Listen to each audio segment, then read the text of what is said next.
আসসালামু আলাইকুম ওয়া রাহমাতুল্লাহি ওয়া বারাকাতুহু। আলহামদুলিল্লাহি রাব্বিল আলামিন ওয়াল আকিবাতু লিল মুত্তাকিন ওয়াস সালাতু ওয়াস সালামু আলা আশরাফিল আমবিয়াই ওয়াল মুরসালিন নবিয়িনা মুহাম্মদ ওয়া আলা আলিহি ওয়া সাহবিহি আজমাইন ওয়া মান তাবিআহুম বিইহসানিন ইলা ইয়াউমিদ্দিন, আম্মা বা'দ। ফাআউযু বিল্লাহি মিনাশ শাইতানির রাজীম। বিসমিল্লাহির রহমানির রহিম। وأن هذا صراطي مستقيما فاتبعوه ولا تتبعوا السبل فتفرق بكم عن سبيله ذلكم وصاكم به لعلكم تتقون. وقال تعالى في آية أخرى بل اتبع الذين ظلموا أهواءهم بغير علم.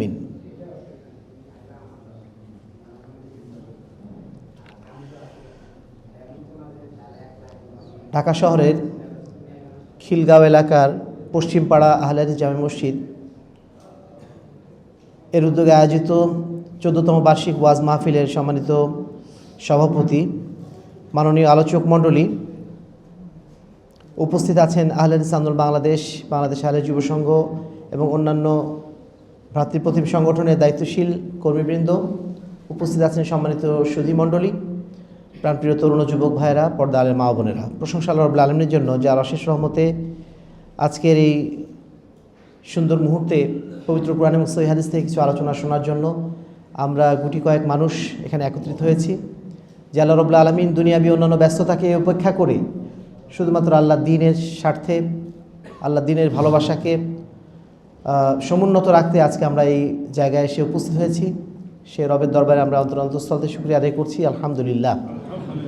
দরুদ ও সালাম বর্ষিত হোক শেষ নবী আহমদ মুস্তফা মুহাম্মদ মুস্তফা সাল্লাল্লাহু আলাইহি ইসলামের প্রতি, যার আদর্শের প্রতি পরিপূর্ণ বিশ্বস্ততা রাখার মতো সুযোগ আল্লাহ রাব্বুল আলামিন আমাদেরকে দিয়েছেন, আমাদেরকে আহলুল হাদিস করেছেন। সেই রাসূলের প্রতি আমরা সংক্ষেপে দরুদ পাঠ করছি, আল্লাহুম্মা সাল্লি আলাইহি আল্লাহুম্মা বারিক আলাইহি। সম্মানিত উপস্থিতি, গত বছরও আপনাদের এই মাহফিলে আসার সুযোগ হয়েছিল, তবে আজকে উপস্থিতি কিছুটা কম দেখছি। এর কারণ কি? মানে ঠান্ডা বেশি? ঠান্ডা খুব বেশি না তো, আজকে তো বেশ ঠান্ডা কমই মনে হচ্ছে, তুলনামূলক ঠান্ডা বেশ কমই। আর আরেকটা কারণ এটা হতে পারে যে আশপাশে এত প্রোগ্রাম হচ্ছে যে প্রোগ্রামে অ্যাটেন্ড করতে করতে আপনারাই ক্লান্ত হয়ে গেছেন, এটা একটা ব্যাপার হতে পারে।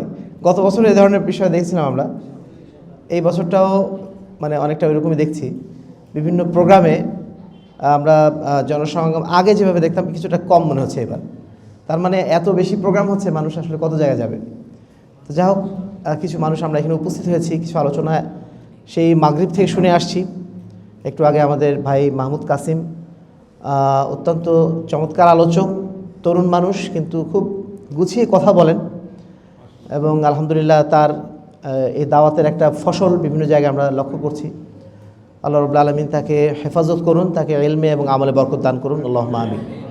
সম্মানিত উপস্থিতি, আজকে আমাকে আলোচনা যে বিষয়টি দেওয়া হয়েছে, বিষয়টি অত্যন্ত সময় সাপেক্ষ এবং কঠিন আলোচনা। আমি জানি না আসলে এখানে উপস্থাপন করাটা আমার জন্য কতটা যুক্তিসঙ্গত হচ্ছে, তারপরেও যেহেতু বিষয়টা দেওয়া, সেটা হচ্ছে ভ্রান্ত আকিদা। ভ্রান্ত আকিদা নিয়ে আমরা তো আলোচনা সবসময় শুনে আসছি, তাই না? আহলে হাদিসদের কাজই তো ভ্রান্ত আকিদার বিরুদ্ধে কথা বলা, শিরকের বিরুদ্ধে, বিদআতের বিরুদ্ধে কথা বলাটাই আমাদের মূল পরিচয়। আহলে হাদিসের যে কোনো আলোচক যেখানে আলোচনা করুক না কেন, একটা অংশ এটা থাকবেই, এটা আহলে হাদিসদের একটা বৈশিষ্ট্য। অন্য কোনো মাযহাবী ওলামায়ে কেরাম যারা আছেন, অন্য যারাই আছেন, আপনি তাদের মধ্যে অনেক বিষয় আলোচনা পাবেন, কিন্তু শিরক বেদাত নিয়ে তেমন আলোচনা পাবেন না। আর শিরক বেদাত নিয়ে আলোচনা করলেও তারা ঢালাওভাবে কিছু কথা বলবেন যে শিরক করা যাবে না, বেদাত করা যাবে না, কিন্তু কোনটা শিরক কোনটা বেদাত এটা ধরিয়ে দেবেন না।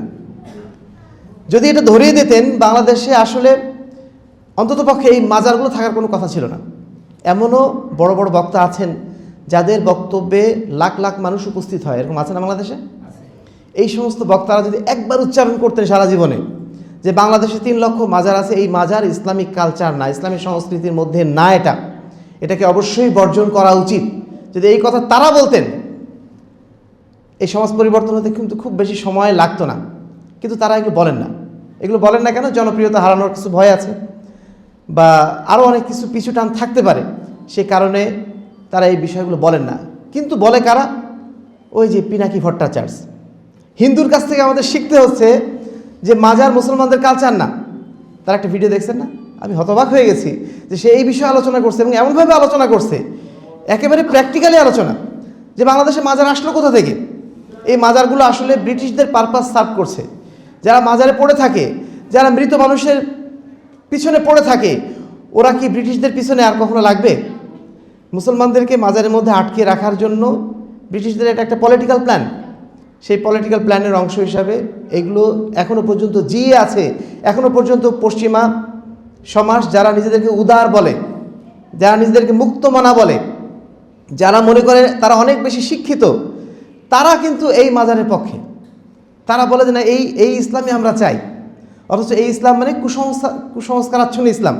এই ইসলামের মধ্যে শিক্ষার কিছু নেই, অশিক্ষা। তারপরে সমাজের সবচেয়ে যারা মূর্খ লোক তারা ওখানে যায়, জ্ঞানী লোকরাও যায়, কিন্তু মূর্খ লোকরা এগুলো চাষাবাদটা বেশি করে। তো এই যেইখানে মূর্খ লোকরা চাষাবাদ করে, পশ্চিমা সমাজ যারা নিজেদের শিক্ষিত দাবি করে, তাদের উচিত ছিল বরং এই অশিক্ষা থেকে, কুসংস্কার থেকে মানুষকে বাঁচানো। কিন্তু ঠিক তার উল্টাটাই তারা করছে। কেন করছে? কারণ মুসলমানদের তারা কুসংস্কারাচ্ছন্নই রাখতে চায়, মুসলমানদেরকে মূর্খতার মধ্যেই দেখতে চায়। কারণ মুসলমান যেদিন তার সঠিক জ্ঞান নিয়ে, একটু আমাদের ভাই বললেন না যে কোরআন নিয়ে, কোরআন যদি মুসলমান শুধু একটু জানতো, কোরআন যদি নিজেদের মধ্যে একটু আয়ত্ত করতে পারতো, এই দুনিয়া আর কাফেরদের হাতে থাকতো না, মুসলমানদের হাতে চলে আসতো। কিন্তু মুসলমানরা তো কোরআনের হাতে নিয়ে বসে আছে, তাকে নিয়ে বসে আছে। মাঝে মধ্যে একটু ঝেড়ে পড়ে, যখন রমজান মাস আসে একটু আবৃত্তি করে। কোরআনের সেই শিক্ষাটা, কোরআনের সেই মর্মটা আমাদের মধ্যে একদমই নেই, এবং না থাকার কারণেই আজকে আমরা সারা বিশ্বে একটা নতজানু জাতি হিসেবে পড়ে আছি, এবং মানে বিজাতীয়দের কাছ থেকে আমরা পরাজিত, স্রেফ পরাজিত। পরাজিত ছাড়া কিছু বলার নেই। আমরা পলিটিক্যালি পরাজিত, সাংস্কৃতিকভাবে পরাজিত, সার্বিকভাবে আমরা পরাজিত বলেই গতকাল 31শে ডিসেম্বর সারা বাংলাদেশ জুড়ে দেখলাম আমরা ওই আতশবাজি জ্বলল, কোটি কোটি টাকা নষ্ট করলো, 1000 কোটি টাকা নষ্ট করতে যা শুনলাম।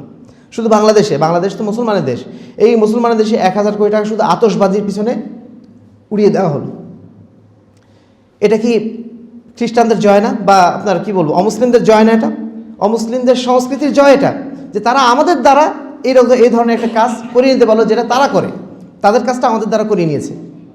আমাদের বাচ্চারা এখন ইমামদের চেনে না, কিন্তু চেনে সান্তাক্লজকে। সান্তাক্লজ কি জিনিস? বড়দিনে যে মানে খ্রিস্টানদের একটা মানে প্রতীক হিসাবে তারা ঘুরে বেড়ায়, এই সমস্ত লোকজনকে আমাদের বাচ্চারা চেনে, ছোটো ছোটো বাচ্চারা চেনে, কিন্তু তারা হয়তো মসজিদের ইমামকে চেনে না, মসজিদকেও চেনে না। সম্মানিত উপস্থিতি, এইভাবে আমাদেরকে সাংস্কৃতিক আগ্রাসন দিয়ে, আমাদেরকে পলিটিক্যালি আগ্রাসন দিয়ে তারা এখন নতজানু করে রেখেছে। আর আমরা এর মধ্যেই নিজেদেরকে মনে করছি আমরা খুব ভালো আছি, আমরা খুব ভালো চলছি, খাচ্ছি পড়ছি, ভালোই তো। মাঝে মধ্যে একটু ট্রিপে যাচ্ছি, মাঝে মধ্যে একটু কক্সবাজার যাচ্ছি বেড়াতে, এই তো জীবনটা তো সুন্দর, লাইফ ইজ বিউটিফুল। এইটা মনে করে আমরা খুব সুন্দরভাবে আমাদের দিন গুজরান করছি। সম্মানিত উপস্থিতি, আমি আলোচনার মধ্যে ঢুকে যেতে চাচ্ছি। মূল ইস্যু হচ্ছে যে আজকে মুসলিম উম্মার মধ্যে যে এই যে অধঃপতনের পিছনে একটা বড় কারণ হচ্ছে আমাদের আকীদাগত অধঃপতন, আমাদের বিশ্বাসগত অধঃপতন। আমরা তো জানি ইসলাম একটা পরিপূর্ণ ধর্ম, তাই না? ইসলাম একটা পরিপূর্ণ ধর্ম, এইটুকু অন্তত আমরা সবাই জানি। বিশ্বাস কতটুকু করে আল্লাহ ভালো জানে, অন্তত পক্ষে সবাই জানি ইসলাম একটা পরিপূর্ণ ধর্ম, যেই ধর্মের সব কিছুই আছে। থাকা সত্ত্বেও মুসলিম উম্মার মধ্যে এই যে বিভক্তি, এই বিভক্তিটা কেন হলো, কিভাবে হলো? প্রথমত আমরা এই বিষয়টি জানার চেষ্টা করব, যে বা এই বিষয়টা জানবো যে আসলে কোরআনে কিন্তু বলা আছে মুসলমানদের মধ্যে বিভক্তি যে হবে, এর ভবিষ্যৎবাণী কোরআনে করা আছে। মুসলমানদের মধ্যে বিভক্তি যে হবে, আল্লাহ রাসূল সাল্লাল্লাহু আলাইহি ওয়াসাল্লাম ভবিষ্যৎবাণী আগেই করে গেছে।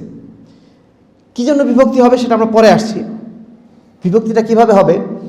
আল্লাহ রাব্বুল আলামিন সূরা আল আনআমের 153 নম্বর আয়াতে বলছেন, ওয়া আন্না হাযা সিরাতি মুস্তাকিমান ফাত্তাবিউহু ওয়া লা তাত্তাবিউস সুবুল ফাতাফাররাকা বিকুম আন সাবিলি যালিকুম ওয়াসাকুম বিহি লাআল্লাকুম তাত্তাকুন। আল্লাহ বলছেন, ওয়া আন্না হাযা সিরাতি মুস্তাকিমা, এটাই হচ্ছে আমার সরল সঠিক পথ। ফাত্তাবিউহু, এইটাকে তোমরা অনুসরণ করো। ওয়া লা তাত্তাবিউস সুবুল, এই সরল সঠিক পথ বাদ দিয়ে অন্য আরও অনেক পথ আছে। একটা ভবিষ্যৎবাণী করা হয়ে গেল না? আরও অনেক পথ থাকবে। ওয়ালা তাত্তাবিউস সুবুল, ওই সমস্ত পথ তোমরা অনুসরণ করো না। ফাতাফাররাকা বিকুম আন সাবিলি, তাহলে আল্লাহ রাব্বুল আলামিনের দেওয়া সরল সঠিক পথ থেকে তোমরা দূরে সরে যাবে। এই আয়াত থেকে একটা ইঙ্গিত এটাই দেওয়া হচ্ছে যে একটা পথ থাকবে যেটা সরল সঠিক পথ, এর বাইরে ইসলামের নাম করে আরও অনেক পথ থাকবে। যেই পথগুলো আমাদেরকে আল্লাহর পথ থেকে দূরে সরিয়ে দেবে। তাহলে এই ভবিষ্যৎবাণী আল্লাহ রাব্বুল আলামিন বহু আগেই করেছেন। অন্য আয়াতে আল্লাহ বলছেন যে ওয়ালাউ শাআল্লাহু লাজআলাকুম উম্মাতাও ওয়াহিদা, আল্লাহ রাব্বুল আলামিন যদি চাইতেন সমস্ত মানব জাতিকে একটা মুসলিম জাতিতে পরিণত করতে পারতেন। এখানে ইহুদি থাকতো না, খ্রিস্টান থাকতো না, শিয়া কাদিয়ানি, কিন্তু বহু পরের কথা, ইহুদি খ্রিস্টান থাকতো না, সবাই এক জাতি হতো। কিন্তু আল্লাহ রাব্বুল আলামিন এটা করবেন না। কেন করবেন না? ওয়ালাকিন লিয়াবলুয়াকুম ফি মা আতাকুম, আল্লাহ রাব্বুল আলামিন যা কিছু তোমাদের দিয়েছেন এটা দিয়ে তোমাদেরকে তিনি পরীক্ষা করবেন। এটা আমাদের পরীক্ষা। আজকে মুসলিম উম্মার মধ্যে যে এত বিভক্তি, এত দল, এটা হচ্ছে আমাদের জন্য পরীক্ষা যে আমরা সরল সঠিক পথটা বেছে নিতে পারছি কিনা। আমরা যে সারাদিন বলছি ইহদিনাস সিরাতাল মুস্তাকিম, হে আল্লাহ আপনি আমাকে সরল সঠিক পথ দেখান, বারবার বলছি না আমরা? প্রতি ওয়াক্ত সালাতে প্রতিবার যখন সূরা ফাতিহা পড়ি আল্লাহর কাছে আমরা দাবি করি, আহ্বান করি, আল্লাহ আমাকে সরল সঠিক পথ দেখান। আসলে মুখে বলছি, এটা বাস্তবে আমরা কতটুকু চাচ্ছি? এই পরীক্ষা আল্লাহ রাব্বুল আলামিন কি নেবেন না? এই পরীক্ষা আল্লাহ রাব্বুল আলামিন নেবেন বলেই এই পার্থক্যগুলো, বিভক্তিগুলো আমাদের মধ্যে সৃষ্টি করে রেখেছেন। সুতরাং বিভক্তি মানেই আমরা যেন এটাকে মনে না করি যে এটা শুধুমাত্র, আমরা অনেক সময় বলি, আমাদের জেনারেল লাইনে ভাইরা বলেন যে আলেমরা মানে এই সমস্ত খালি মারামারি, আমরা যাব কোথায়? এক এক আলেম এক এক কথা বলে, আমরা যাব কোথায়? এই ধরনের কথা আমাদের জেনারেল লাইনের ভাইরা বলেন। আসলে এটা পরীক্ষা, এটা পরীক্ষা। আপনি নিজেই দেখেন, বাজারে যখন যান, আপনি যখন আম কিনতে গেছেন, আমওয়ালা 10 জন বসে আছে, সবাই বলছে আসেন আমার আমটা নেন, আমার আমটা ভালো। তা আপনি বাজারে যেহেতু নিঃসন্দেহে এটা বলেন না, সবাই যখন বলছে আম ভালো, একটা নিয়ে চলে যায়। এটা কি করেন আপনি? অথবা এটাও বলেন না যে সবাই যখন ভালো আম বলছে, তো কারটা ভালো বুঝতে পারছি না, অথবা বাড়ি চলে যায়, আমি কিনবো না। এটাও বলেন না আপনি। কি করেন আপনি?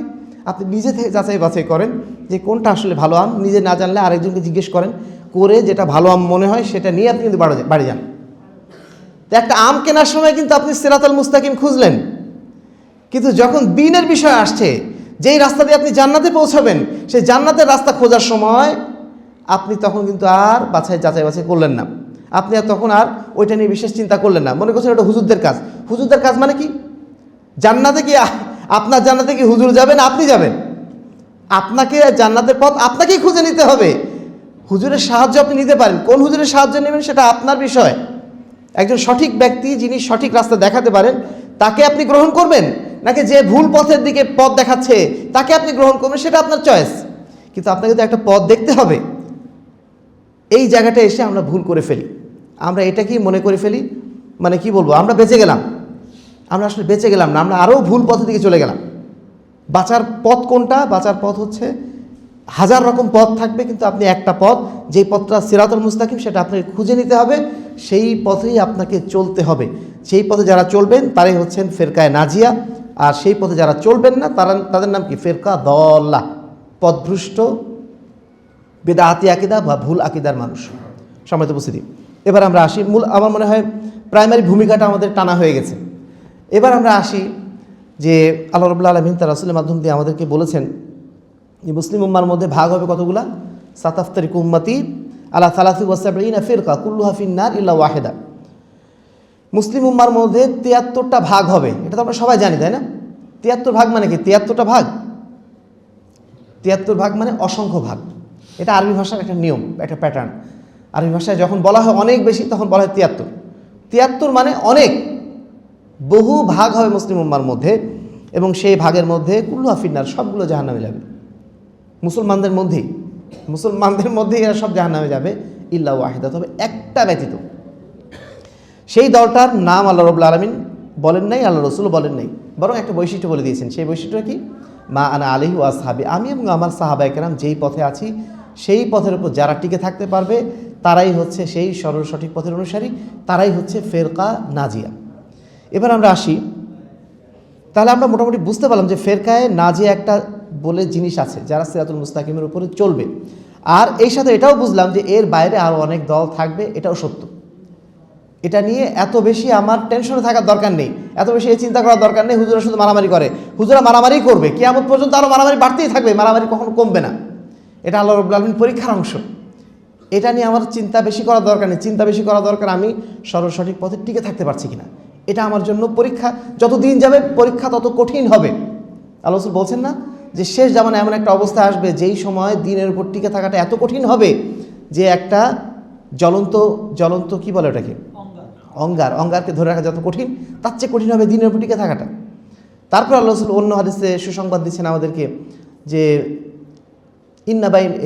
তোমাদের সামনে এমন একটা সময় আসবে যেই সময়ে যারা দিনের উপর লিল মুতামাসসিক ফিহা, সেই সময় যারা দিনের উপরে কায়েম এবং দায়েম থাকতে পারবে তাদের জন্য আজরু 50 শাহিদান, 50 জন শহীদের সমতুল্য সওয়াব লিখে দেওয়া হবে। কোন 50 জন মানে শহীদ? যারা সাহাবায়ে কেরামের আমলে ছিল, আল্লাহ রাসূলের যুগে যারা শহীদ হয়েছিলেন, এমন 50 জন শহীদের সওয়াব পেতে পারেন তিনি, যিনি এই বিভ্রান্তির যুগে হাজারো দলমতের মধ্যে সরল সঠিক পথটা খুঁজে নিতে পারবেন, তিনি সেই পরিমাণ সওয়াবের অংশীদার হতে পারবেন। সম্মানিত উপস্থিতি, আল্লাহ রাসূল সাল্লাল্লাহু আলাইহি ওয়াসাল্লামের যুগে অন্ততপক্ষে এই ঝামেলাটা আমাদের ছিল না। তখন আল্লাহ রাসূল জীবিত ছিলেন, আমাদের জন্য মত খুব সহজ ছিল, তাই না? কিন্তু কঠিনটা কখন হয়ে যাচ্ছে? যত দিন যাচ্ছে তত আরও কঠিন হয়ে যাচ্ছে, দলমত আরও বাড়ছে, আরও বাড়বে, তত আমাদের কিন্তু চলার পথ আরও শক্ত হয়ে যাবে, কঠিন হয়ে যাবে। এখন আমরা প্রথমে যে বিষয়টি জানতে চাইবো সেটি হচ্ছে ফেরকায়ে নাজিয়া কারা। ফেরকায়ে নাজিয়া কারা? খুব সহজ কয়েকটা সূত্র আছে।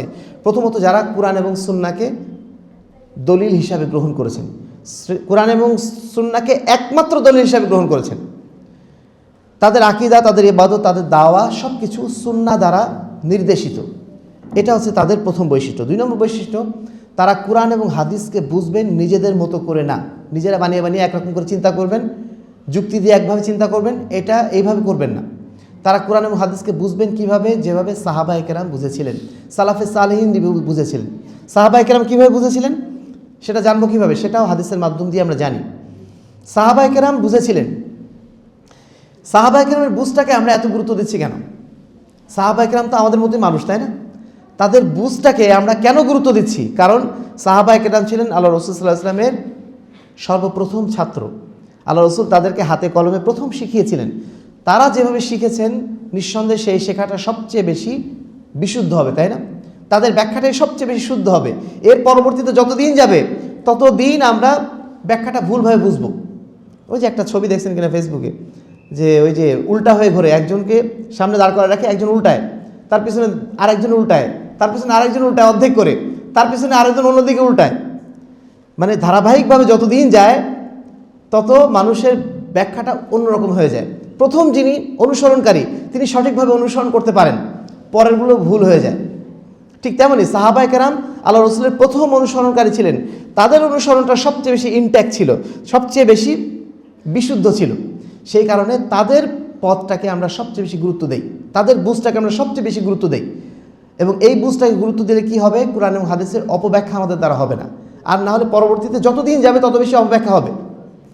অপব্যাখ্যা কীভাবে হয় আমরা সবাই তো জানি, তাই না? আমাদের কথাই ধরেন, আমার কথাই একজন ভাই আরেকজনের কাছে পৌঁছে দিল, তিনি সঠিকভাবে পৌঁছে দিল, কিন্তু সেম কথাটা আরেকজনের কাছে যখন নিয়ে যাবে কথাটা একটু পরিবর্তন হবে না?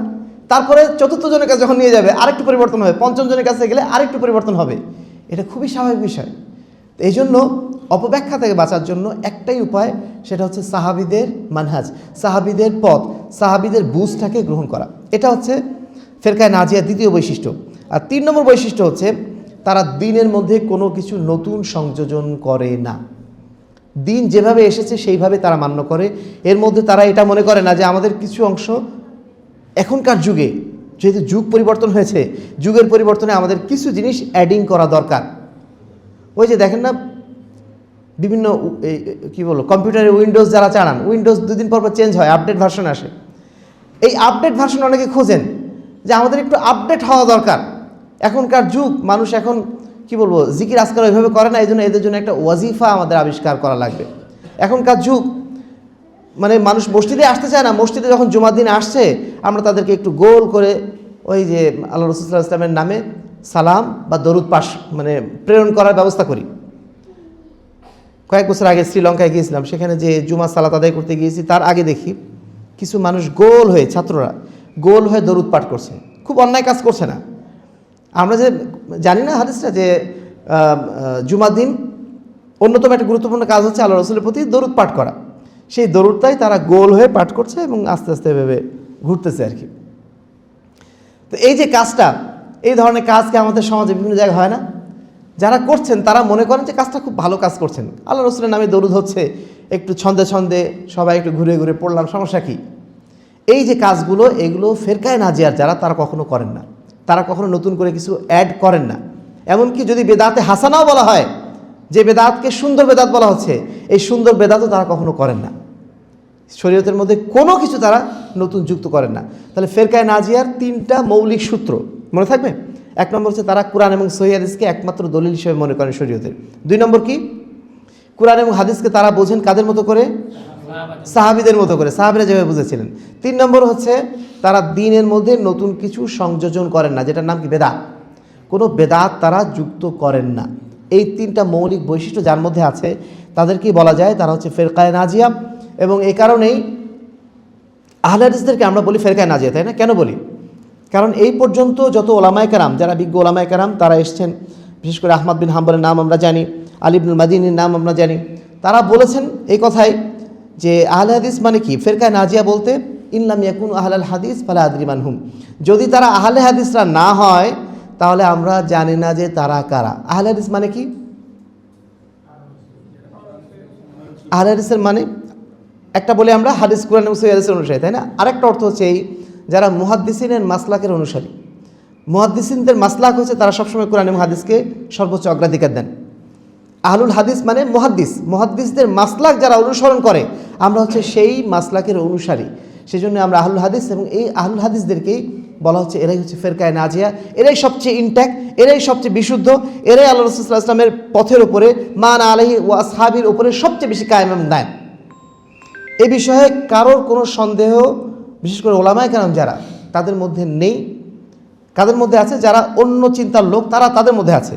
কিন্তু যারা বিশুদ্ধ হকপন্থী ওলামায়ে কেরাম, তাদের মধ্যে এই বিষয়ে কোনো সন্দেহ নেই। কারণ আহলে হাদিস ছাড়া এই বৈশিষ্ট্য আপনি কারোর মধ্যে খুঁজে পাবেন না। প্রত্যেক দলের মধ্যে আপনি দেখবেন এই বৈশিষ্ট্যের বাইরে কিছু বৈশিষ্ট্য আছে, সেটা আমরা সামনে আসছি। এবার আমরা আসি ফেরকায়ে নাজিয়ার বাইরে ফেরকায়ে বাতেলা, অর্থাৎ ভ্রান্ত ফেরকা অসংখ্য আছে। ভ্রান্ত আকীদার বহু লোকজন সমাজে আছে। তাদের বৈশিষ্ট্যগুলো শুধু আমরা যদি একটু আলাপ করি, তাদের বৈশিষ্ট্যগুলো কি?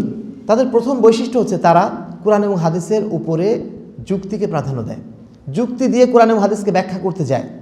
তারা সাহাবায়ে কেরামের মানহাজ, সাহাবায়ে কেরামের বুঝের বাইরে নিজেদের যুক্তি অনুসরণ করে তারা কোরআন এবং হাদিসকে ব্যাখ্যা দেয়। 2 নম্বর হচ্ছে তারা সাহাবায়ে কেরামের অবমাননা করে। সাহাবায়ে কেরামকে তারা গুরুত্ব দেয় না। সাহাবায়ে কেরামকে তারা মনে করে যে সাহাবায়ে কেরাম এদের মধ্যে কিছু কম বেশি আছে, সাহাবায়ে কেরামের মধ্যে এমন কিছু সাহাবী আছেন যারা কিনা কি বলে ওটাকে, তাদের মধ্যে মানে কিছু তথ্য আছে কিন্তু তাদের মধ্যে ফিক নেই, শরীয়তের বুঝ নাই। আমাদের মাযহাবী ভাইদের মধ্যে পর্যন্ত এটা চালু আছে। আবু হুরায়রা রাদিয়াল্লাহু তাআলা আনহু, যিনি 5000 হাদিসের সংকলক, সেই আবু হুরায়রা রাদিয়াল্লাহু তাআলা আনহুকে তারা বলে এই লোকটা হচ্ছেন, তিনি হাদিস কিছু সংগ্রহ করেছেন মাত্র, কিন্তু হাদিসের বুঝ তার মধ্যে নাই।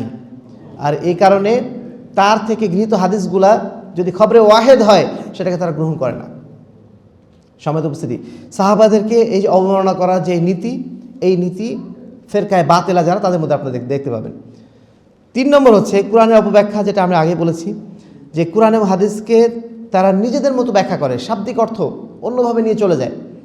যখনই দেখবেন কেউ কোরআনের শব্দ নিয়ে উল্টাপাল্টা ব্যাখ্যা করছে, তখনই বুঝে ফেলবেন তার মধ্যে সমস্যা আছে। আহলে কোরআন যারা আছে, এদের মধ্যে দেখবেন এই সমস্ত শব্দ নিয়ে খেলা, তারা সবসময় শব্দ নিয়ে খেলে।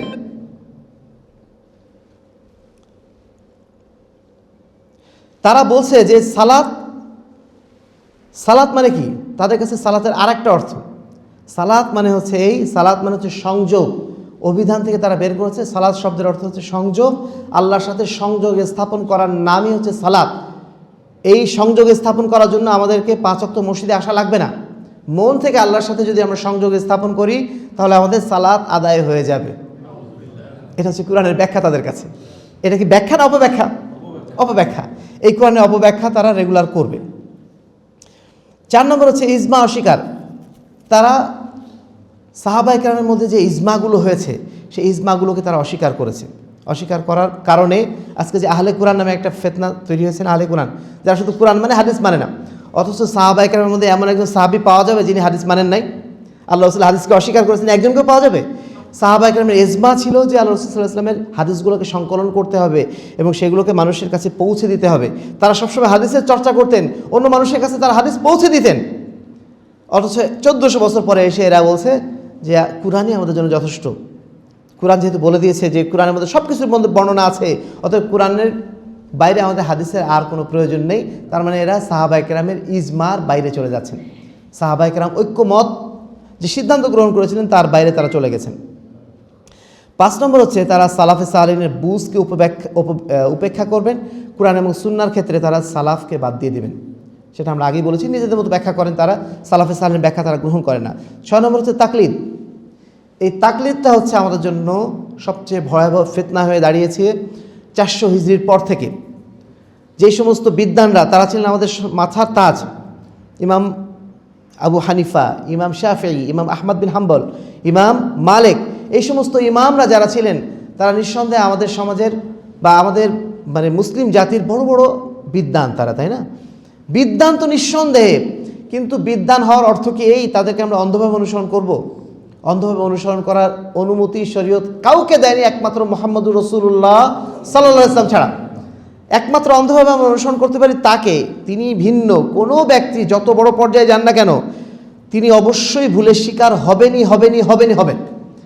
আল্লাহ রাব্বুল আলামিন যাকে সরাসরি ওহী দিয়েছেন তার বিষয় একরকম, আর আমাদের কাছে আল্লাহ রাব্বুল আলামিন ওহী নাজিল করেছেন। আমরা আমাদের বুঝ দিয়ে অনেক কিছু ব্যাখ্যা করি, সেই বুঝ হয়তো ঠিকও হতে পারে, কখনো ভুলও হতে পারে। আমি ভুল করলেও সেটাকে অনুসরণ করতে হবে এই কথা কোনো ইমাম বলেননি। প্রত্যেক ইমাম বলে গিয়েছেন ইদা সাহাল হাদিস ফাহুয়া মাযহাবি, আমার হাদিস যদি সঠিক হয়, আমার বার্তা যদি সঠিক হয় তাহলে তোমরা গ্রহণ করো, বা সেটা যদি সহিহ হাদিসে মিলে যায় তাহলে সেটা তোমরা গ্রহণ করো, নতুবা তোমরা সেটা ছুঁড়ে ফেলে দাও। তো অন্ধ তাকলিদ এটা হচ্ছে আমাদের সমাজের সবচেয়ে বড় এখন ভাইরাস, যেই ভাইরাসে আমরা সবাই কম বেশি আক্রান্ত। যত বাতিল ফেরকা দেখবেন, প্রত্যেক বাতিল ফেরকার একজন লিডার থাকবে।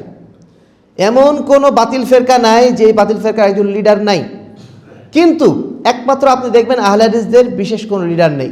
আহলে হাদিসদের একমাত্র লিডার নাম কি? আমাদের ইমাম একমাত্র কে? কি অন্য কিছু মনে আসছে নাকি আবার? আমাদের ইমাম একজনই, মুহাম্মদুর রাসূলুল্লাহ সাল্লাল্লাহু আলাইহি ওয়াসাল্লাম। বাকি অনেক ইমাম থাকতে পারেন, বাকি অনেক বিদ্বান থাকতে পারেন, তাদেরকে আমরা শ্রদ্ধা করি, কিন্তু আমাদের ইমাম একজনই।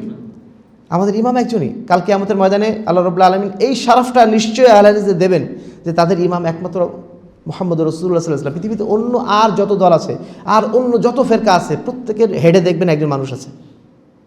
মাতুরিদি আকীদার কথা যদি বলেন, আমাদের মাঝে ভাইরা নিজেরাই বলে থাকেন যে আমরা হচ্ছে হানাফি ফিকহের দিক দিয়ে, আমরা হচ্ছে আকীদার দিক থেকে মাতুরিদি, আমরা হচ্ছে তাসাউফের দিক দিয়ে আমরা নকশবন্দি অথবা চিশতি। এটা তারা নিজেরাই বলছেন। আচ্ছা, চিশতি তরিকা কে আবিষ্কার করেছেন? এটা কি মুহাম্মদুর রাসূলুল্লাহ সাল্লাল্লাহু আলাইহি ওয়াসাল্লাম না অন্য কেউ? মাতুরিদি তরিকা, এই তরিকা আবিষ্কর্তা কে? মুহাম্মদুর রাসূলুল্লাহ সাল্লাল্লাহু আলাইহি ওয়াসাল্লাম না অন্য কেউ? অনুরূপভাবে হানাফি মাযহাব, এই মাযহাবের নামকরণ করা হয়েছে যার নামে, তিনি কি মুহাম্মদুর রাসূলুল্লাহ সাল্লাল্লাহু আলাইহি ওয়াসাল্লাম নাকি অন্য কেউ?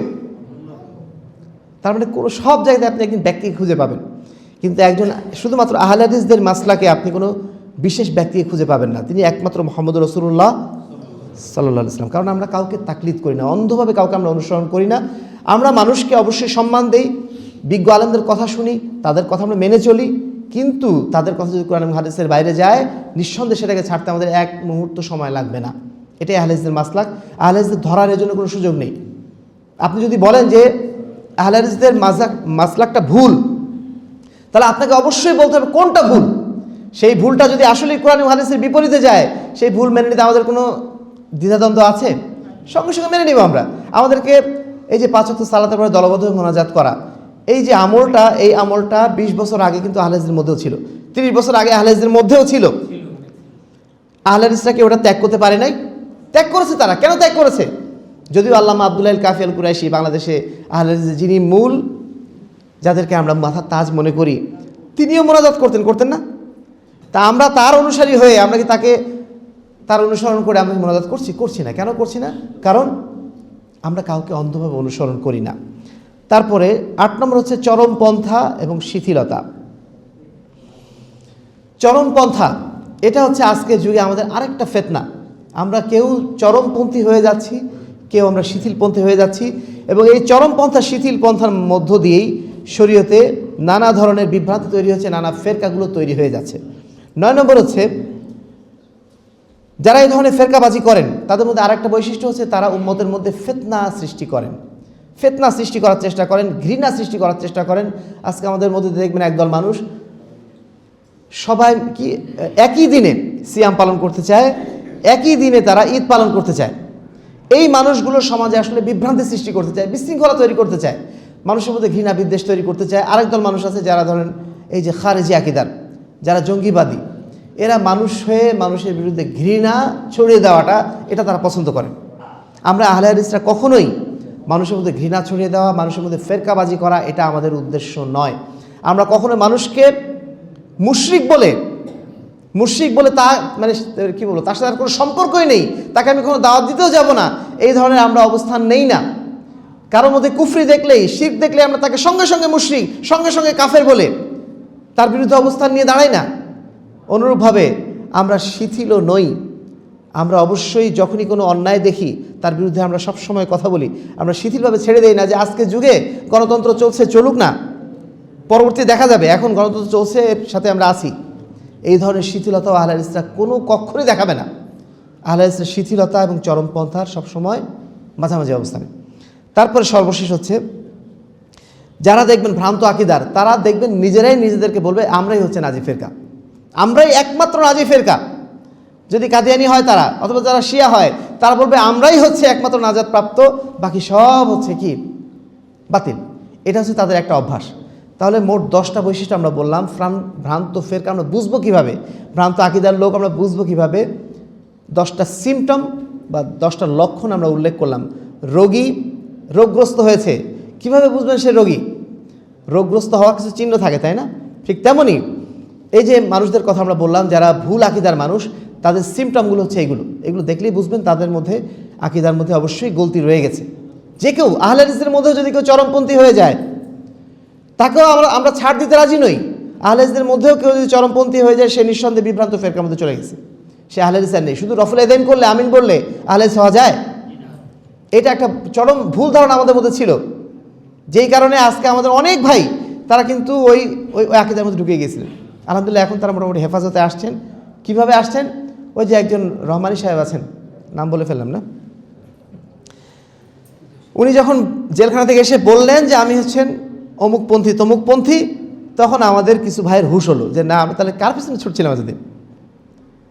কিন্তু তার মধ্যে অলরেডি বিভ্রান্তি, কি বলবো, তার মাধ্যমে বহু বিভ্রান্তি অলরেডি ছড়িয়ে পড়েছে। সম্মানিত উপস্থিতি, এবারে আমরা আসি ভ্রান্ত আকিদার বা ফেরকার কিছু উদাহরণ। ভ্রান্ত ফেরকা, প্রথম আমরা যে ফেরকাটাকে কেন্দ্র করে চিনতে পেরেছি সেটার নাম হচ্ছে খারেজি। এই খারেজি ফেতনার কারণেই ওসমান রাদিয়াল্লাহু তাআলা আনহুর মৃত্যু হয়েছিল। এই খারেজি ফেতনার কারণে আলী রাদিয়াল্লাহু তাআলা আনহুর মৃত্যু হয়েছিল। কাদের হাতে? অমুসলিমদের হাতে নাকি মুসলিমদের হাতে তারা মারা গিয়েছিলেন? ওসমান রাদিয়াল্লাহু তাআলা আনহু তিনি হচ্ছেন আশারে মুবাশশারা একজন, তাই না? আল্লাহ রাসূল সাল্লাল্লাহু আলাইহি ওয়াসাল্লামের 2 কন্যার তিনি স্বামী, জিন্নুরাইন। তারপরে আলী রাদিয়াল্লাহু তাআলা আনহু তারই জামাতা, ইসলামের 4র্থ খলিফা, বালকদের মধ্যে সর্বপ্রথম ইসলাম গ্রহণকারী, আশারে মুবাশশারা, যিনি তার জ্ঞানের কারণে, যিনি তার মানে যুদ্ধের দক্ষতার কারণে আল্লাহ রাসূল সাল্লাল্লাহু আলাইহি ওয়াসাল্লামের কাছ থেকে বিশেষ বিশেষ খেতাব পেয়েছিলেন, সেই ব্যক্তিকে যিনি হত্যা করলেন তিনি কে? একজন মুসলমান। তাও কিভাবে বলছেন যে আমি আজকের দিনে এমন একজন লোককে হত্যা করলাম যিনি পৃথিবীর সবচেয়ে নিকৃষ্ট ব্যক্তি। এই লোকটা কি খারেজি? এই লোকটা হচ্ছে খারেজি। এই খারেজি আকিদা সর্বপ্রথম মুসলিম উম্মার মধ্যে সৃষ্টি হয়েছিল এবং তাদের মাধ্যম দিয়ে প্রথম ফেরকাবাজি শুরু হয়েছিল। এবং তাদের আকিদা হচ্ছে এই, যিনি কবিরা গুনাহ করবেন তিনি হচ্ছেন কাফের। এবং দ্বিতীয়ত, মুসলিম শাসকের বিরুদ্ধে বিদ্রোহ করাটা জায়েজ। আজও পর্যন্ত মুসলিম শাসকদের বিরুদ্ধে যারা অস্ত্র ধরার কথা বলে, তাদের বিরুদ্ধে যারা বিদ্রোহ করার কথা বলে, আকারে ইঙ্গিতে নানাভাবে, জেনে রাখবেন তাদের মধ্যে খারেজিয়াতের বীজ ঢুকে আছে।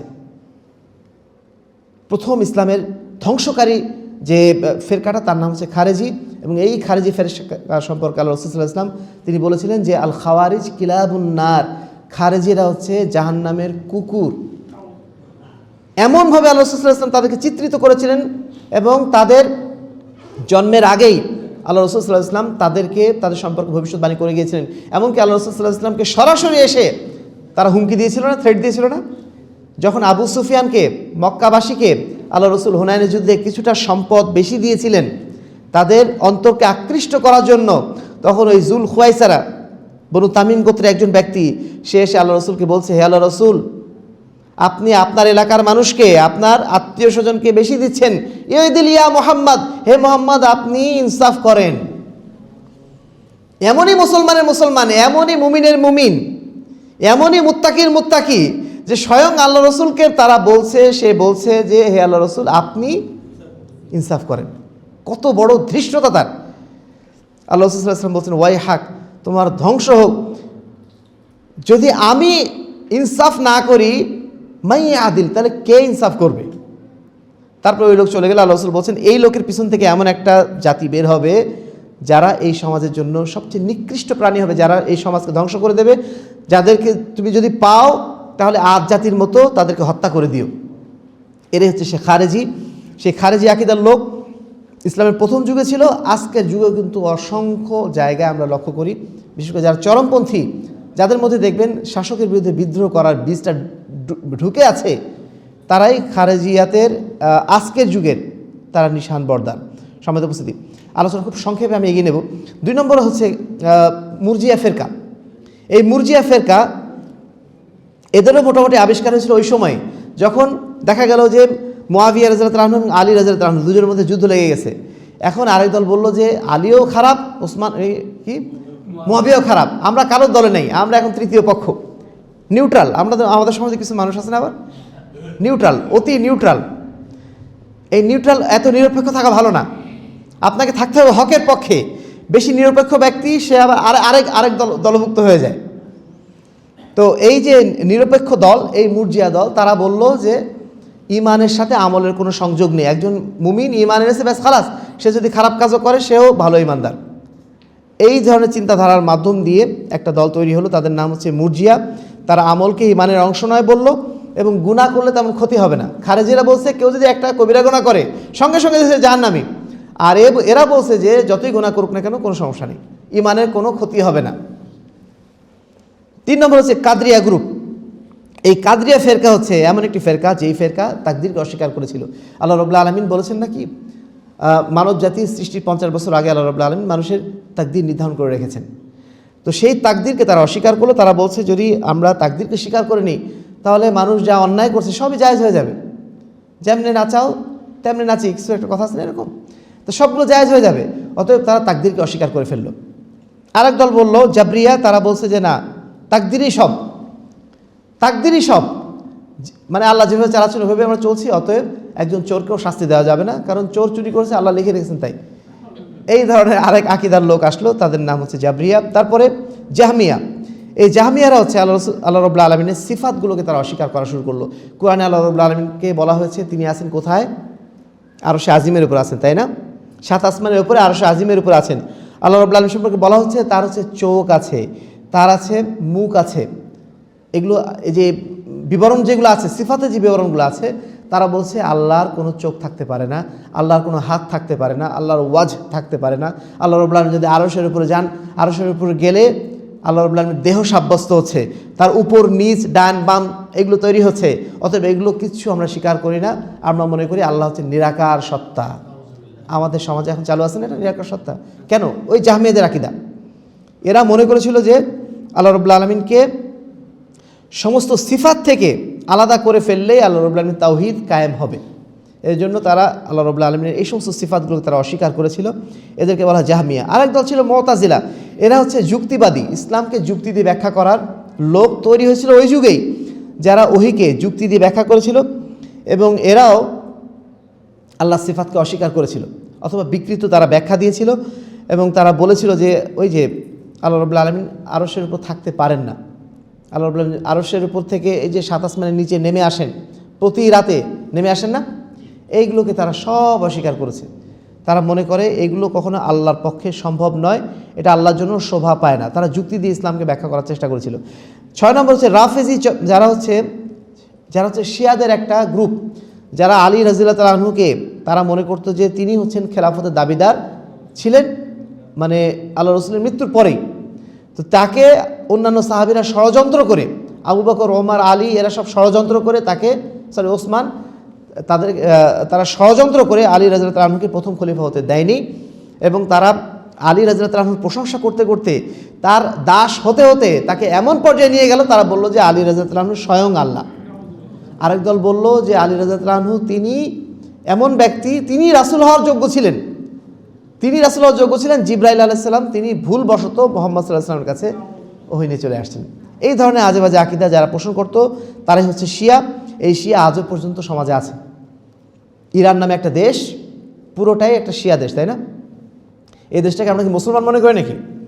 আমাদের অনেক ভাই কিন্তু মুসলমান মনে করেন। তারা মনে করেন যে ইসলামী রাষ্ট্রের সার্থক মডেল হচ্ছে ইরানি মডেল। ইরান কোনো মুসলিম দেশ নয়, এরা হচ্ছে শিয়া দেশ। এবং শিয়াদের মধ্যে অধিকাংশকেই যদি আমরা ফতোয়া দিতে হয় তাদেরকে কাফিরি বলতে হবে। তারা যেই পর্যায়ে তারা আকীদা পোষণ করে, বা তাদের যে 12 ইমাম আছে, 12 ইমামকে তারা মনে করে তারা ওহী পান, এবং তাদের ওহী নিয়ে তারা চলাফেরা করে, বা তাদের নির্দেশনায় তারা চলাফেরা করে। ফলশ্রুতিতে তাদের যে আকীদা, এই আকীদা কুফরির একেবারে পুরোপুরি নামান্তর। তারপরে হচ্ছে আরেকটা হচ্ছে বাতিনি সম্প্রদায়। এই সম্প্রদায় শরীয়তের নানা রকম গোপন ব্যাখ্যা আবিষ্কার করত, মারেফাত আবিষ্কার করত, আজকের যুগেও তারা আছে। আরেক দল আছে চরম সুফিবাদ। এই সুফিবাদের যারা আবিষ্কর্তা তারা বিশ্বাস করত ওয়াহদাতুল উজুদ। ওয়াহদাতুল উজুদ মানে আমরা যা কিছু দেখছি আমাদের চোখের সামনে যা কিছু আছে, মানে উজুদে যা আছে, অস্তিত্বে যা আছে, সব কিছুই হচ্ছে আল্লাহ, সব কিছু মিলে হচ্ছে আল্লাহ। আল্লাহর কোনো পৃথক সত্তা নেই, আমরা যা কিছু দেখছি সব মিলিয়ে আল্লাহ। আর এই কারণে তারা মনে করে জান্নাত জাহান্নাম বলে কিছু নাই। কারণ একজন ব্যক্তি যখন কোনো অন্যায় কাজ করে তখন তার অন্তরের মধ্যে একটা খারাপ অনুভূতি ফিল করে, সেটাই হচ্ছে তার জন্য জাহান্নাম। আর যখন কোনো ভালো কাজ করে একটু ভালো অনুভূতি হয়, তাই না, সেটার নামই হচ্ছে জান্নাত। তারা বলছে যে জান্নাত জাহান্নামের পৃথক কোনো অস্তিত্ব নেই, কারণ ওই যে আগুনে পুড়াবেন, আল্লাহ রাব্বুল আলামিন বলছেন যদি আল্লাহ রাব্বুল আলামিন আমাদেরকে পুড়ান আগুনে, তাহলে তো আল্লাহ নিজের অংশই পুড়াচ্ছেন। অতএব এটা সঠিক না, জান্নাত জাহান্নাম আলাদা কিছু না। এই ধরনের ব্যাখ্যা তারা দেওয়া শুরু করলো। এরাই হচ্ছে আজকের যুগে, বিশেষ করে আজকের যুগে যত এইসব মাজারপন্থী যারা আছেন, ম্যাক্সিমামের আকীদা হচ্ছে এটাই, ওয়াহদাতুল উজুদ। ওই যে যত কল্লা তত আল্লাহ, এই যে কথাটা বলা হয় না, যত কল্লা তত আল্লাহ, মানে কি সব কিছু আল্লাহর অংশ। এই জন্য তারা কোনো পাপ কাজ করাকে অন্যায় মনে করে না। তারা সালাত সিয়ামকে কোনো প্রয়োজন বিষয় মনে করে না। সালাত কি জন্য পড়বে? সে তো নিজেই ইবাদত করতে করতে মনে করে আমি তো আল্লাহর আসনে বসে আছি, আমি আবার কি মানে কারে সিজদা করব? আমি কি আমারই সিজদা করব? এই জন্য তারা সিজদাই করে না, সিজদা করে বাদ দিয়ে দিয়েছে। মনসুর হাল্লাজের নাম আপনারা শুনেছেন, ইবনু আরাবির নাম শুনেছেন, ইবনু সাবঈনের নাম শুনেছেন। এই সমস্ত ব্যক্তিদের আকীদা হচ্ছে এইগুলা। এরা মৃতদের কাছে দোয়া চায়, সাহায্য চায়, এবং সুন্নাহ বিরোধী জিকির, রিয়াজাত, ওয়াজিফা এগুলো সব তাদের পালনীয় বিষয়। আচ্ছা, আরও দুটো ফেরকা আছে, বেদাতি ফেরকা। এই ফেরকাগুলোকে সরাসরি আমরা কাফের বা মুশরিক বা ইসলামের বাইরে বলছি না, কিন্তু তারা বেদাতি ফেরকা। এই বেদাতি ফেরকা হচ্ছে কি কি? একটা হচ্ছে আশআরি, আর একটা হচ্ছে মাতুরিদি। নাম শুনছেন আপনারা? আশআরি মাতুরিদি, ইমাম আশআরি তিনি এই আকীদা প্রথম তিনি আবিষ্কার করেন। বিশেষ করে একটা যুগ এসেছিল মুতাজিলাদের যুগ। ওই যুগে আল্লাহ রাব্বুল আলামিনের সিফাতগুলোকে যুক্তি দিয়ে ব্যাখ্যা করা হচ্ছিল। বলা হচ্ছিল যে আল্লাহ রাব্বুল আলামিন তার কুদরতি হাত দিয়ে, আল্লাহ রাব্বুল আলামিন তার কুদরতি চোখ দিয়ে দেখেন, কুদরতি হাত দিয়ে কাজ করেন। আল্লাহ রাব্বুল আলামিন যে আরশের উপর আছেন, আরশটাকেও কুদরত, সব কিছুকে কুদরতের মধ্যে নিয়ে চলে গেছিল। এইভাবে ব্যাখ্যা দিয়ে তারা আল্লাহ রাব্বুল আলামিনের সিফাতকে কার্যত তারা অস্বীকার করেছিলেন। এই দল হচ্ছে আশআরি এবং মাতুরিদিদের দল। তারা যুক্তির মাধ্যম দিয়ে আল্লাহ রাব্বুল আলামিনের সিফাতগুলোকে তারা ব্যাখ্যা করার চেষ্টা করেছিল, এবং তারা পথভ্রষ্ট হয়ে গেছিল। এদের বিরুদ্ধেই আহলে হাদিসরা, সালাফি উলামায়ে কেরাম তারা তখন থেকেই রুদ্র কঠোর, তারা তখন থেকে তাদের বিরুদ্ধে কলম ধরেছেন, এবং চমৎকারভাবে তারা একটা আকীদার কথা বলে দিয়েছেন, যেটা আমরা সবাই জানি ইমাম মালিকের কথা। ইমাম মালিক তিনি কি বলছেন? আল ইস্তিওয়াউ মালুমুন, আল্লাহ রাব্বুল আলামিন তিনি আরশের উপর আছেন, এটা মালুম, এটা আমরা সবাই জানি। কারণ কুরআনে এসেছে অন্তত 7 বার যে আর রহমান আল্লাহ রাব্বুল আলামিন আছেন আরশের উপরে। আল ইস্তিওয়া মালুমুন ওয়াল কাইফু মাজহুলুন, কিন্তু কিভাবে তিনি আছেন, এটা আমরা জানি না। যেভাবে থাকা দরকার তিনি সেভাবেই আছেন। তারপরে ওয়াল ঈমানু বিহি ওয়াজিবুন, এই বিষয়ে ঈমান আনাটা ওয়াজিব। ওয়াস সুআলু আনহু বিদআতুন, এই বিষয়ে কোনো প্রশ্ন তোলাটা বেদাত। প্রশ্ন তোলাই যাবে না। আল্লাহ রাব্বুল আলামিন কেমন, কিভাবে আছেন, আল্লাহর চোখ কেমন, আল্লাহর হাত কেমন, আল্লাহর চেহারা কেমন, এগুলো কোরআনে আছে, আমরা বিশ্বাস করি। নুসবিতু কামা আসবাত আল্লাহ, যেভাবে আল্লাহ মানে সাবেত করেছেন ওইভাবে আমরা সাবেত করি, কিন্তু এই বিষয়ে আমরা কোনো প্রশ্ন তুলি না যে কীরকম সেগুলো। এই প্রশ্ন আমরা কখনো তুলি না। এটা প্রশ্ন তোলাটাই নিষেধ। আল্লাহ যা তার সম্পর্কে বর্ণনা করেছেন ওইটুকুই আমরা বিশ্বাস করি, এর বাইরে আমরা কোনো ব্যাখ্যাও দিই না, এর বাইরে আমরা কোনো কল্পনাও করি না। কিন্তু আশারি মাতুরিদি তারা গ্রিক দর্শনের অনুসরণে, এলমুল কালামের অনুসরণে তারা এগুলো ব্যাখ্যা দেওয়া শুরু করলো এবং ব্যাখ্যা দিতে দিতে তারা আরেক ভুল পথে চলে গেল এবং এই ভুল পদ্ধতিতে যে তারা সিফাতগুলোকে প্রায় সব অস্বীকার, সবগুলো না হলেও অন্তত 7টা সিফাতকে তারা অস্বীকার করেছে। সম্মানিত উপস্থিতি, আমরা আরেকটু আগে যাব। বর্তমান যুগে বাংলাদেশের হিসাবে, বাংলাদেশে যদি আমরা দেখি ভ্রান্ত আরও কিছু গোষ্ঠী আছে, ফেরকা আছে। যেমন 1 নম্বর হচ্ছে কাদিয়ানি। কাদিয়ানিতে আপনার চিনেন তো না? এই কাদিয়ানি ফেরকা জন্মদাতা হচ্ছে গোলাম আহমেদ কাদিয়ানি। বাংলাদেশে তাদের সেন্টার ঢাকাতেও আছে, আর সবচেয়ে বড় সেন্টার আছে আপনার পঞ্চগড়ে, আহমদনগর নামে একটা আলাদা শহরই তারা বানিয়েছে। এদের নবী হচ্ছে গোলাম আহমেদ কাদিয়ানি। যদিও তারা বলে যে আমরা আসলে গোলাম আহমেদ কাদিয়ানিকে নবী বলি না, তাকে বলি আমরা মসিহ, তাকে আমরা বলি যে ইমাম মাহদি বলে তারা তাকে সম্বোধন করে। কিন্তু তার কাছে যে সমস্ত বিষয়গুলো এসেছে তারা বলে যে তার কাছে আল্লাহর পক্ষ থেকে ওহী নাজিল হয়েছিল এবং সেই ওহীগুলোকে তারা অনুসরণ করে এবং তারা মনে করে যে আল্লাহ রসুলের পরেও নবী আসার সম্ভাবনা আছে। এই ধরনের কথাবার্তা তারা বলে থাকেন। এরা হচ্ছে কাদিয়ানি। এই গ্রুপটাকে আমরা কি বলি? সম্পূর্ণ কাফের। এই গ্রুপটার কাফের হওয়ার বিষয়ে কোনো সন্দেহ অবকাশ নেই। এই ভারত উপমহাদেশে এইগুলো নিয়ে অনেক সংগ্রাম হয়েছে, বাংলাদেশেও বহুবার এই ধরনের সংগ্রাম হয়েছে। খতমে নবুয়ত মুভমেন্ট একটা আছে আমাদের বাংলাদেশে, ওই যে আমাদের কি নাম জৈনপুরী এনায়েতুল্লাহ আব্বাসী খতমে নবুয়ত মুভমেন্টে তিনি নেতৃত্ব দেন।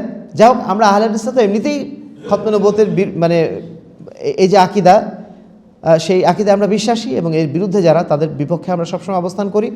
আমরাও মনে করি যে নিঃসন্দেহে যারা কাদিয়ানি তারা কাফের। 2 নম্বর হচ্ছে হিজবুত তাওহীদের নাম শুনছেন আপনারা? এই দলটা ইদানিং আমরা প্রচুর দেখছি। বায়েজিদ খান পন্নী নামে একজন ব্যক্তিকে তারা নবী বানিয়ে নিয়েছে এবং সে যেভাবে সালাত শিখেছে ওইভাবে সালাত পড়ে। দেখছেন আপনারা সালাত? ফেসবুকে নিশ্চয়ই দেখছেন, আপনি ইউটিউবে দেখছেন। সালাত আদায় করে তারা আর্মিদের কায়দায়। তারা মনে করে সালাত হচ্ছে আর্মি ট্রেনিং এবং এই আর্মি ট্রেনিংয়ের মাধ্যম দিয়ে তারা কি বলবো, তারা রাষ্ট্র পরিচালনার জন্য মনে করে যে রাষ্ট্র পরিচালনাটা হচ্ছে, যেমনভাবে আমাদের জামাত ইসলামের ভাইরা মনে করেন যে ওটা হচ্ছে আমাদের সবচেয়ে বড় কাজ। তো এই বেচারা, এই সমস্ত পাগলগুলা, এরাও ওই একই আকিদার অনুসারী। তারপরে 3 নম্বর হচ্ছে আহলে কোরআন। এই মুনকিরিন হাদিস যে গ্রুপটা, এটাও বাংলাদেশে কিন্তু এখন সয়লাভ হয়ে গেছে। আমরা যখন গ্রামের দিকে যাই, বিভিন্ন জায়গায় শুনি যে ওই গ্রামে 2 জন এরকম হয়েছে। আহলে কোরআন যারা হাদিস অস্বীকারী, এই হাদিস অস্বীকারীদের গ্রুপটা, এটা মূলত পাকিস্তানে জন্ম হয়েছে এদের, গোলাম আহমেদ পারভেজের মাধ্যম দিয়ে। পরবর্তীতে বাংলাদেশের বিভিন্ন জায়গায় ছড়িয়ে গেছে এবং এখন আমরা লক্ষ্য করছি ইউটিউবের মাধ্যম দিয়ে অনেকেই এ ধরনের ভ্রান্ত প্রচারণগুলো করছে। আমরা মনে করি যে আহলে কোরআন যারা, মুনকিরিন হাদিস যারা হাদিস অস্বীকার করেছে, নিঃসন্দেহে তারা কাফের। কারণ কোরআনের সাথে সাথে যদি হাদিসকে না মানা হয় তাহলে ইসলামের আর বাকি কিছু থাকে না। কারণ কোরআনে মূলত মূলনীতিগুলো বলা হয়েছে, তারপরে যে ব্যাখ্যাগুলো দেওয়া হয়েছে সবগুলো হাদিসের মাধ্যম দিয়ে। আমরা সালাত, সিয়াম, হজ, যাকাত কিচ্ছু পালন করতে পারবো না যদি আমরা হাদিস না মানি। সুতরাং যারা কোরআন হাদিস অস্বীকারী, মুনকিরিন হাদিস, নিঃসন্দেহে তারা কাফের। এবার আমরা আসি আধুনিক কিছু বাতিল মতবাদ। এক ধরনের মুসলমান বর্তমানে আমাদের রয়েছেন যারা হচ্ছে মডারেট ইসলামিস্ট। ইনারা মনে করেন আমরা সালাত, সিয়াম, হজ, যাকাত পালন করব, আবার আধুনিক বিশ্বের সাথে তাল মিলিয়ে চলার চেষ্টা করব। এই মডারেট ইসলামিস্ট যারা, তারাই এখন বর্তমানে গণতন্ত্রের সবচেয়ে বড় সাপোর্টার হয়ে গেছেন। অথচ গণতন্ত্র একটা পরিষ্কার শিরকি তন্ত্র, তাই না? আপনি ভোট দেন বা না দেন, কোন আওয়ামী লীগ করেন, বিএনপি করেন, জামাত করেন, যেই তন্ত্রই করেন না কেন, যেই দলই করেন না কেন, আপনাকে অন্তত পক্ষে এটা স্বীকার করতেই হবে গণতন্ত্র নিঃসন্দেহে একটা শিরকি তন্ত্র। গণতন্ত্র কখনো ইলাহি তন্ত্র না। এর মাধ্যম দিয়ে কখনো আল্লাহর বিধান বাস্তবায়ন করা সম্ভব না, বরং আল্লাহর বিধানকে রোধ করার জন্যই গণতন্ত্রের আবিষ্কার করা। যেই তন্ত্রকে নিয়ে আসাই হয়েছিল খেলাফতকে ধ্বংস করার জন্য, সেই তন্ত্রের মাধ্যম দিয়ে আবার খেলাফত আসবে, এটা কি সম্ভব? তো এটা যারা করছেন তারা মনে করছেন আমরা একটু মডারেট হওয়া দরকার, একটু আধুনিক আমাদের হওয়া দরকার, একটু আপডেট হওয়া দরকার। এই আপডেট মডেল হওয়ার জন্য তারা ইসলামের বহু বিধানকে তারা সহজ করে ফেলেছেন। পর্দার বিধানকে সহজ করে ফেলেছেন, দাড়ি রাখার বিধানকে সহজ করে ফেলেছেন। টাকনুর নিচে কাপড় উঠালেও হয়, না উঠালেও হয়, সব সহজ তাদের কাছে। তাদের কাছে একটাই কঠিন, সেটা হচ্ছে রাষ্ট্র ক্ষমতায় যাওয়া। এটাকেই তারা মনে করছেন আসলুল উসুল, সকল ফরজের সবচেয়ে বড় ফরজ হচ্ছে ওইটা, রাষ্ট্র ক্ষমতায় যাওয়া লাগবে, এজন্য বাকি সমস্ত বিষয়গুলো সবগুলো তাদের কাছে সহজ। ওগুলো সব কি খুঁটিনাটি বিষয়, ছোটোখাটো বিষয়। যদি বলা হয় দাড়ির কথা, তারা বলেন এসব ছোটোখাটো বিষয় নিয়ে কথা বলো কেন? এইগুলো যারা করেন তারা হচ্ছেন মডারেট ইসলামিস্ট, এবং এরা ইসলামের বিধানকে কাটছাঁট করে আধুনিকতার সাথে সহজ করে নেওয়ার জন্য তারা চেষ্টা করে যাচ্ছেন। আরেক দল আছেন যাদেরকে বলা হয় লিবারেল ইসলামিস্ট। লিবারেল তারা একই সাথে আবার নারায়ে তাকবীর বলবে, আবার গান বাজনাও করবে। এরকম একদল আছেন আমাদের, একদিকে নারায়ে তাকবীর, ওদিকে আবার গান বাজনাও চলছে, ধনধান্যে পুষ্পে ভরা কত কি সব চলছে। মানে এদের কাছে ইসলামটা একটা কালচারের মতো তারা পালন করেন। যখন ঈদ আসে ঈদ পালন করেন, আবার যখন এই 31শে ডিসেম্বর আসে ওই 31শে ডিসেম্বর এটাও পালন করেন, সব কিছু তার কাছে গ্রহণযোগ্য। এই লিবারেল ইসলামিস্ট এটা একটা নতুন দৃষ্টিভঙ্গি। তারপরে সেকুলার ইসলামিস্ট, এরা মনে করেন রাষ্ট্র ক্ষমতায় ইসলাম যাওয়ার সুযোগই নেই। ইসলাম মানে পার্সোনাল চয়েস, ইসলাম মানে বাড়িতে বসে আপনি ইসলাম পালন করবেন। এটা হচ্ছে একটা আল্লাহ এবং বান্দার সাথে একটা স্পিরিচুয়াল সম্পর্ক, আধ্যাত্মিক সম্পর্ক। এই সম্পর্ক রাষ্ট্রের সাথে সম্পর্ক নেই। রাষ্ট্রে ইসলাম কায়েম করার যে দর্শন, এই দর্শনে তারা কখনোই বিশ্বাস করে না। তারা মনে করেন যে আল্লাহর আইন এটা শুধু মসজিদেই চলবে, অন্য কোথাও চলবে না। এরা হচ্ছে সেকুলার ইসলামিস্ট। আর আরেক দল আছে নব্য মুতাজিলা। এরা হাদিসকেও মানেন, কিন্তু হাদিসকে মানেন যুক্তি দিয়ে। যে হাদিসটা তাদের যুক্তিতে মিলে সেটা মানবে, যেটা যুক্তিতে মিললে সেটা ছাড়বে। একদল আছে না এরকম? ডাক্তার মতিয়ার রহমান নাম শুনেছেন? নাম বলে দিয়েছে, যেহেতু তিনি নিজেই বলে দিয়েছেন ওইভাবে যে বুখারীর হাদিসও যদি বিবেকের বিরুদ্ধে যায় তাহলে ওই হাদিসকে স্বীকার করা যাবে না, তিনি নিজে বলেছেন। তো এরা হচ্ছে নব্য মুতাজিলি, যারা যুক্তির মাধ্যম দিয়ে ইসলামকে ব্যাখ্যা করতে চায়। তো এই ধরনের ফেরকা আমাদের সমাজে হর হামেশা ভুরি ভুরি রয়েছে। আরও কিছু দল রয়েছে, সেই দলগুলো মূলত সুফিবাদী দল, যেগুলো নাম আমরা বললাম না এখানে। একদল আছেন না যারা মনে করেন ইসলাম 6টা উসুলের মধ্যে সীমাবদ্ধ। ইনাদের নাম আমরা কেন বললাম না? ইনারা হচ্ছেন ওই যে সুফিবাদের আকিদার সাথে সম্পৃক্ত। এটা আমরা আগেই বলেছি, এজন্য নতুন করে বললাম না। তো আজকে আমরা মূলত কিছু ফেরকা সম্পর্কে আপনাদেরকে জানানোর চেষ্টা করলাম যে ইসলামের মধ্যে এত ফেরকাবাজি কেন হয়েছে এবং এই ফেরকাগুলো কোনগুলো। একটা হচ্ছে ফেরকায় নাজিয়া, আরেকটা হচ্ছে ফেরকায় বাতেলা। ফেরকায় বাতেলার নিদর্শনগুলো আমরা বলেছি, ফেরকায় বাতেলা যেগুলো নামগুলো সেগুলো আমরা বলার চেষ্টা করেছি। সর্বশেষ আমরা যে বিষয়টি বলতে চাইব যে আমরা নিজেদেরকে কিভাবে বাঁচাবো, কিভাবে ফেরকায় নাজিয়ার মধ্যে আমরা নিজেদেরকে টিকিয়ে রাখবো। আমরা তো বিশ্বাস করি আমরা ফেরকায় নাজিয়ার মধ্যে আছি, তাই না? এখন আমরা টিকিয়ে রাখবো কি করে? প্রথমত আমরা অবশ্যই আমাদের প্রত্যেকটা আমল হতে হবে দলিল ভিত্তিক, এবং সেই দলিল মানে কোরআন এবং সহিহ হাদিসের দলিল থাকতে হবে। যেই আমলে আমরা করি না কেন কোরআন এবং সহিহ হাদিসের দলিল আমাদের অবশ্যই থাকতে হবে। দলিল সম্পর্কে আমাদের জ্ঞান অর্জন করতে হবে। সমস্ত জাতির কাছে আমাদের এইটাই দাওয়াত। আমরা সমাজে কোনো ফেরকা সৃষ্টি করি না। এর সবচেয়ে বড় প্রমাণটা হচ্ছে আমাদের কারণেই আজকে আমরা ওই যে সৌদি আরবে কাবা গৃহে সালাতটা যে হচ্ছে এক ইমামের পিছনে, এটা কাদের অবদান? এটা আহলে হাদিসদেরই অবদান। 550 বছর ধরে সেখানে 4 মাযহাবের 4 জন ইমামের পিছনে সালাত আদায় করা হচ্ছিল। 1926 সালের 27 সালে এসে সৌদি আরবের বর্তমান যিনি শাসনকর্তা, তাদের যিনি পিতা আব্দুল আজিজ, তিনি এসে প্রথম মুসলিম উম্মাহকে ঐক্যবদ্ধ করলেন এক ইমামের পিছনে। তিনি ছিলেন সালাফি আকীদার মানুষ, তাই না? তার মাধ্যম দিয়ে এটা সম্ভব হয়েছে। আহলে হাদিসের মধ্যে মাধ্যম দিয়ে কখনো সমাজে ফেরকাবাজি হয় না, বরং সমাজ ঐক্যবদ্ধ হয়। এর একটা সবচেয়ে বড় প্রমাণ আমরা দেখালাম। তো আমাদের একটাই বক্তব্য এই যে ফাইন তানাজাতুম ফি শাইইন ফারুদ্দু ইলাল্লাহি ওয়া রাসূল। যদি কোনো বিষয়ে মতভেদ হয় আমরা কোন দিকে যাব? আল্লাহ এবং তার রাসূলের দিকে। অমুক মাযহাব তমুক মাযহাব, অমুক তরিকা, আমার এলাকার লোক, তারপরে বাপদাদা 14 গোষ্ঠী, এগুলো আমাদের চলে না। এগুলো আমাদের আকীদা মানে নাই। আমাদের একটাই আছে কোরআন এবং সহিহ হাদিস। তারাকতু ফিকুম আমরাইন লান তাদিল্লু মা তামাসসাকতুম বিহিমা কিতাবাল্লাহি ওয়া সুন্নাতুন নবিহি। আল্লাহর কিতাব এবং রাসূল সাল্লাল্লাহু আলাইহি ওয়াসাল্লামের সুন্নাত, এটাই হচ্ছে আমাদের একমাত্র আমাদের চর্চার বিষয়, আলোচনার বিষয়, অনুশীলনের বিষয়। 2 নম্বর হচ্ছে আমরা শরীয়তকে নিঃসন্দেহে আমাদের মতো করে বুঝবো না। কাদের মতো করে বুঝবো? সাহাবায়ে কেরামের মানহাজের মতো করে, তারা যেভাবে বুঝেছিলেন ওইভাবে। 3 নম্বর হচ্ছে আমরা সবসময় আলেম ওলামা যারা আছেন, যারা জ্ঞানী ব্যক্তি, যারা হক্কানি ওলামায়ে কেরাম, তাদের আশেপাশে আমরা থাকি, তাদের সাথে চলাফেরা করার চেষ্টা করি, তাদের কাছ থেকে আমরা জ্ঞান অর্জন করি। আমরা আজে বাজে বিভিন্ন জায়গায় যাই না, আমরা কারোর তাকলিদও করি না, আবার হক্কানি আলেমদের থেকে দূরেও থাকি না। আমাদের মধ্যে কিছু আলেম ইদানিং বলছেন, আমি জাস্ট একটু ইঙ্গিত দেওয়ার জন্য বলছি, তারা বলছেন যে তাকলিদ করাটা সাধারণ মানুষের জন্য জায়েজ। এটাকে আপনারা শুনেছেন? তাকলিদ করাটা সাধারণ মানুষের জন্য জায়েজ। আমরা আহলুল হাদিস হিসেবে এই কথা দৃঢ় গলায় বলতে পারি যে তাকলিদ করা কারোর জন্য জায়েজ না।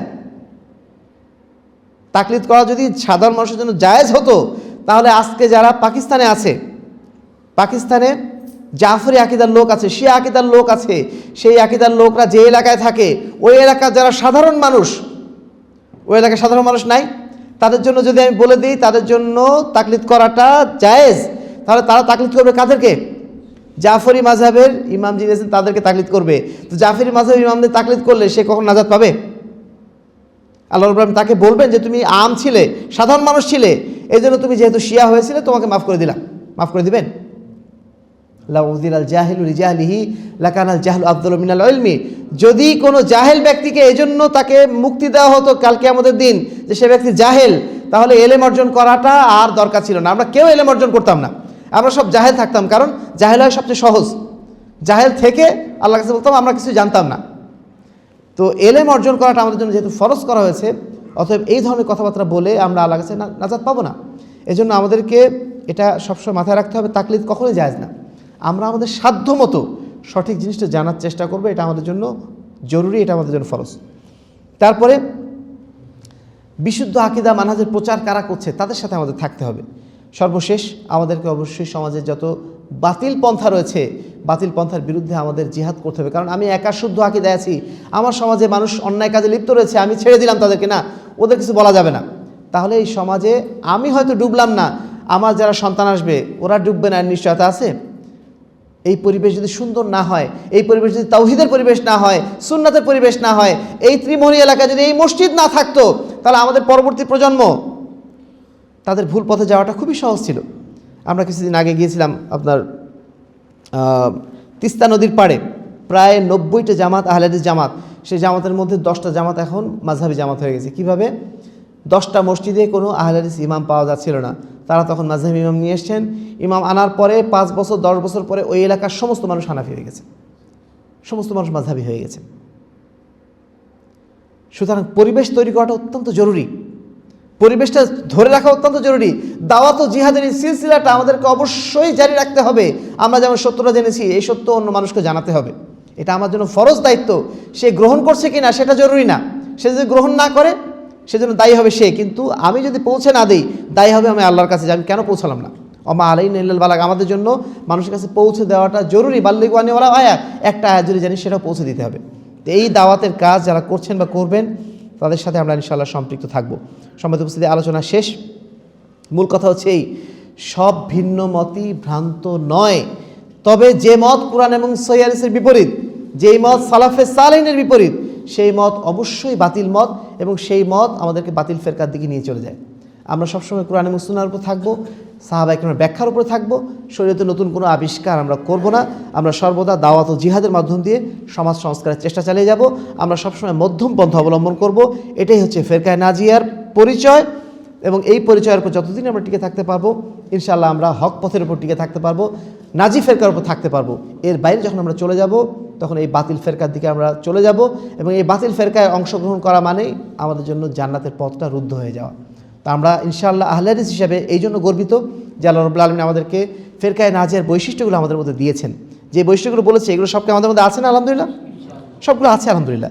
এই বৈশিষ্ট্যের উপর যেন আমরা টিকে থাকতে পারি, কোনো অবস্থায় যেন আমরা ভুল পথে না চলে যাই। আর আধুনিক যে মতবাদগুলো বললাম এগুলো কি আমাদের জন্য জায়েজ নাকি?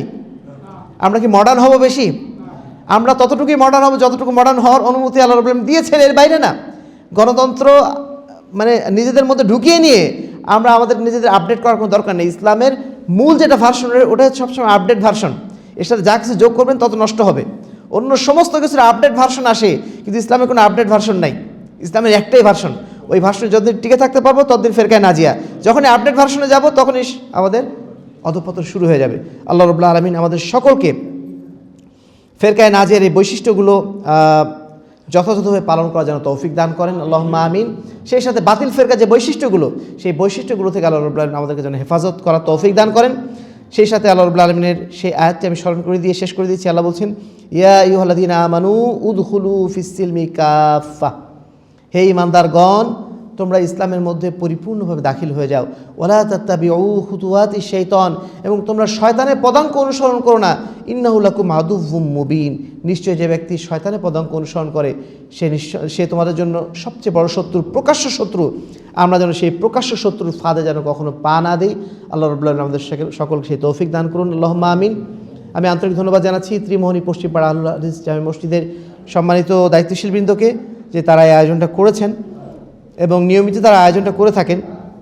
এর মাধ্যম দিয়ে তারা সমাজে হক প্রচারের যে সুযোগটা করে রেখেছেন, আল্লাহ রাব্বুল আলামিন তাদের নেক মেহনতগুলো যেন কবুল করে নেন। আজকে আমরা যারা এখানে উপস্থিত হয়েছি, তারা যে সময়টুকু এখানে দিয়েছি, আল্লাহ রাব্বুল আলামিন এই সময়টুকু যেন আমাদের মিজানে হাসানাতের মধ্যে অন্তর্ভুক্ত করে নেন। এখান থেকে যা কিছু আমরা শিখেছি, এই শিক্ষাগুলো আল্লাহ রাব্বুল আলামিন আমাদের জীবনে বাস্তবায়ন করার জন্য তৌফিক দান করেন। আল্লাহুম্মা আমিন। ওয়া আখির দাওয়ানা আনিল হামদুলিল্লাহি রাব্বিল আলামিন। আসসালামু আলাইকুম ওয়া রাহমাতুল্লাহি ওয়া বারাকাতুহু।